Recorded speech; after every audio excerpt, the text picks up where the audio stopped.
अशरफ अली, अशरफ अली। हमारा हिंदुस्तान जिंदाबाद था, जिंदाबाद है और जिंदाबाद रहेगा।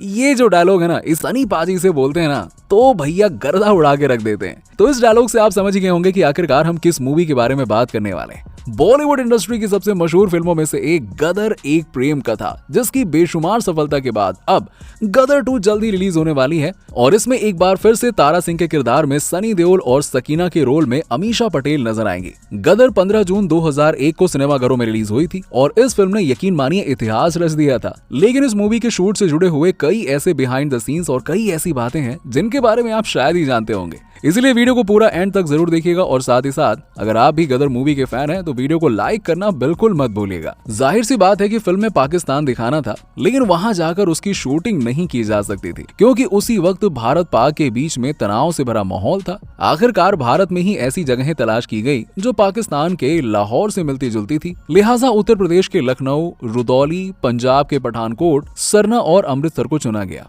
जहां की कुछ लोकेशन पाकिस्तान के बड़े शहरों और ऐतिहासिक शहरों से मिलती जुलती हैं। और साथ ही आपने फिल्म में हिंदुस्तान और पाकिस्तान का बॉर्डर वाला सीन तो जरूर देखा होगा, है ना। लेकिन आपको बता दें कि ये सीन कोई पाकिस्तान के बॉर्डर का नहीं था, बल्कि ये सीन मुंबई के एक छोटे से गांव में शूट किया गया था और काफी सारे छोटे मोटे आर्टिस्ट को यहाँ पर बुलाकर सीन को बहुत ही सही तरीके से शूट करवाया गया था। ये सीन तो आपको भी याद होगा ना, जब सनी पाजी को अपने बेटे के साथ पाकिस्तान जाना होता है तो सनी पाजी वीजा के लिए फॉर्म अप्लाई करने के लिए जाते हैं, लेकिन उस वीजा डिपार्टमेंट का एक कर्मचारी सनी देओल से बदतमीजी करने लगता है और वो उस फॉर्म को उनकी आंखों के सामने फाड़ देता है। और दोस्तों, जैसा कि आप इस सीन में देख रहे हैं कि एक्टिंग करते करते इस शख्स की टोपी उसके सर से कैसे नीचे गिर जाती है और इस सीन को कुछ इस तरह से शूट किया गया था। देखा आपने। खैर, यूं तो फिल्म के कई आइकॉनिक सीन्स हैं, लेकिन सबसे ज्यादा चर्चा में रहा वो सीन्स जिसमें तारा सिंह पाकिस्तान जाकर हैंड पंप उखाड़ देते हैं। इस पर तो बाद में काफी सारे मीम्स भी बने थे। दरअसल वो जगह लखनऊ में स्थित है जिसका रंग रूप आज पूरी तरह से बदल चुका है। कुछ समय पहले खुद फिल्म की सकीना यानी कि अमीषा पटेल वहां पहुंची थी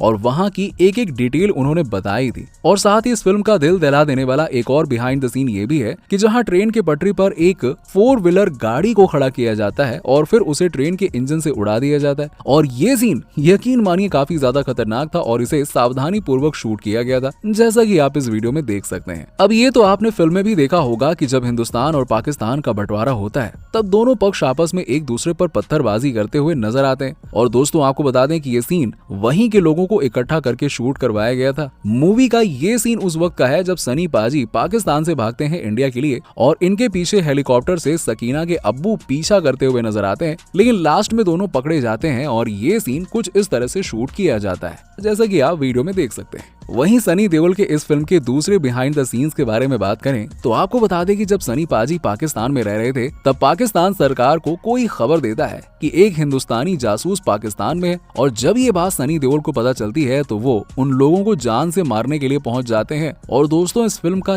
ये सीन कुछ इस तरह से शूट किया गया था, जहां आप देख ही सकते हैं कि सनी देओल इस शख्स का गला दबाने के लिए कितना रीटेक ले रहे हैं। गदर फिल्म के सबसे खतरनाक बिहाइंड द सीन्स के बारे में बात करें तो आपको बता दें कि इस सीन में शूटिंग के दौरान लापरवाही की वजह से 2 आदमी बुरी तरह से आग की लपेटे में आ जाते हैं और वहां पर जितने भी लोग मौजूद होते हैं वो सब के सब लोग घबरा जाते हैं और काफी मशक्कत करने के बाद इन दोनों आदमियों के शरीर से आग को बुझाया जाता है। अब आपको बता दें कि अमीषा पटेल को गदर के पहले पार्ट से काफी लोकप्रियता मिली थी। हालांकि उनके लिए ये फिल्म करना आसान नहीं था। अमीषा ने एक रीसेंट इंटरव्यू में कहा कि जब उन्होंने ये फिल्म साइन की तो कई बड़े प्रोड्यूसर्स ने उन्हें ऐसा करने से मना किया था। उनसे कहा गया था कि इस फिल्म में 7 साल के बच्चे की माँ का रोल कर रही हो, ये क्या है, तुम तो हीरोइन बनने लायक हो। वहीं उनके और सनी देओल के बीच में एक लंबा एज गैप भी है, इससे उनके करियर पर नेगेटिव इम्पैक्ट पड़ सकता है। हालांकि अमीषा को इन बातों से कोई प्रभाव नहीं पड़ा और उन्होंने फिल्म में काम करना जारी रखा। अमीषा पटेल ने एक इंटरव्यू में कहा कि जब उन्होंने गदर साइन की तो कुछ A-लिस्टर्स प्रोड्यूसर्स ने कहा कि आप करियर की शुरुआत में इतना चैलेंजिंग रोल कर रही हो, कहो ना प्यार में आप कॉलेज गर्ल बनी थी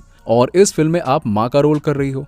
इन बातों का अमीषा पर कोई प्रभाव नहीं पड़ा क्योंकि उन्हें गदर की स्क्रिप्ट काफी पसंद आई थी। अमीषा ने कहा कि फिल्म को जिस तरह से लोगों का प्यार मिला वो वाकई में चौंकाने वाला था, वो तो उम्मीद से भी बढ़ के था। वैसे ये बात तो आपको भी पता है कि शकीना के रोल के लिए अमीषा की जगह काजोल पहली पसंद थी और फिल्म के डायरेक्टर अनिल शर्मा ने एक पुराने इंटरव्यू में कहा था कि उन्होंने सनी देओल के ऑपोजिट कई बड़ी एक्ट्रेसेस से बात की थी। उनमें से कुछ को फिल्म की स्क्रिप्ट से दिक्कत थी तो कुछ को पीरियड फिल्म का हिस्सा नहीं बनना था। अनिल ने इसके लिए 400 मॉडल्स का ऑडिशन भी लिया था। अंत में उन्होंने किसी न्यू कमर कंवर को फिल्म में लेने का मन बनाया और इस तरह से अमीषा पटेल फिल्म के लिए ऑन बोर्ड हुई। लेकिन क्या आप जानते हैं कि गदर एक प्रेम कथा सच्ची कहानी पर आधारित है और इस घटना के चर्चे भारत के साथ साथ पाकिस्तान में भी हुए थे। इस सिपाही का नाम था बूटा सिंह, जिनका रोल सनी देओल ने गदर एक प्रेम कथा में निभाया था। बूटा सिंह ब्रिटिश सेना के एक पूर्व सिख सिपाही थे। उन्होंने 1947 में हुए बंटवारे के दौरान भड़के सांप्रदायिक दंगों के दौरान एक मुस्लिम लड़की की जान बचाई थी। इस लड़की का नाम जैनब था और बूटा सिंह को जैनब से प्यार हो गया था और बाद में दोनों ने शादी कर ली थी। दोनों की एक बेटी भी हुई। चूंकि जैनब मुस्लिम थी इसीलिए उन्हें नए बने पाकिस्तान में भेज दिया गया।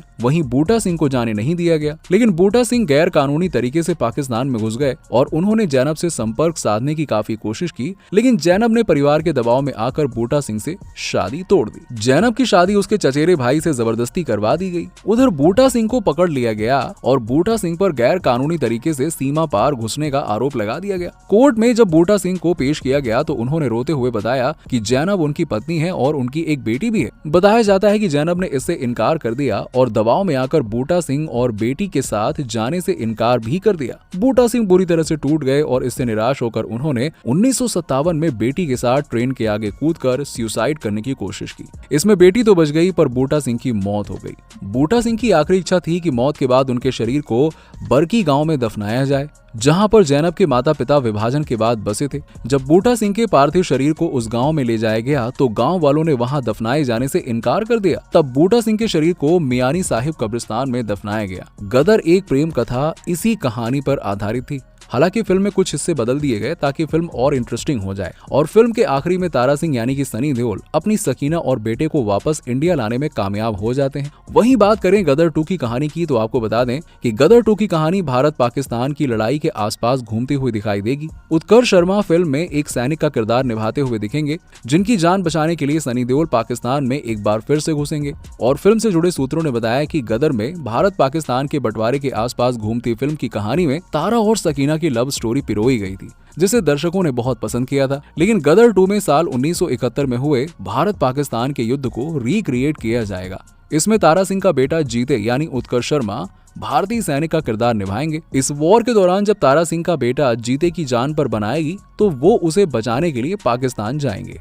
फिल्म गदर 2 की कहानी से लगता है कि डायरेक्टर अनिल शर्मा पिता और बेटे के रिश्ते को बड़े पर्दे पर दिखाने के मूड में है। वो इससे पहले बाप बेटे के रिश्ते को फिल्म अपने में दिखा चुके हैं और जिसमें सनी देओल, धर्मेंद्र और बॉबी देओल ने काम किया था। फिल्म को दर्शकों से बहुत अच्छा रिस्पांस मिला था। अनिल शर्मा एक बार फिर से यही फॉर्मूला गदर 2 में आजमाने जा रहे हैं। अब देखना ये होगा कि वो फिल्म की कहानी से दर्शकों को रिझा पाते हैं या फिर नहीं। गौरतलब है कि कुछ दिनों पहले गदर 2 के फिल्म के सेट से कई तस्वीरें सामने आई थी, जिसमें सनी देओल और अमीषा पटेल नजर आए थे और इस फिल्म को एक बड़े स्तर पर तैयार किया जा रहा है। एक तरह से देखा जाए तो साल 2001 में रिलीज हुई गदर को दूसरे पार्ट को एक नई कहानी के साथ दर्शकों के सामने परोसना आसान काम नहीं है। लेकिन अब ये फिल्म की रिलीज के बाद ही पता चल पाएगा कि इसमें डायरेक्टर अनिल शर्मा कितना कामयाब हो पाते हैं और कितना नहीं। साथ ही आपको बता दें कि गदर 2 इसी साल 11 अगस्त को रिलीज होने वाली है। तो दोस्तों, अगर आप भी गदर 2 देखने के लिए एक्साइटेड हैं तो हमें कमेंट सेक्शन में कमेंट करके जरूर बताइए और साथ ही इसी तरह की इंटरेस्टिंग वीडियोस के लिए चैनल को सब्सक्राइब करना बिल्कुल ना भूलें। मिलते हैं आपसे अगले वीडियो में।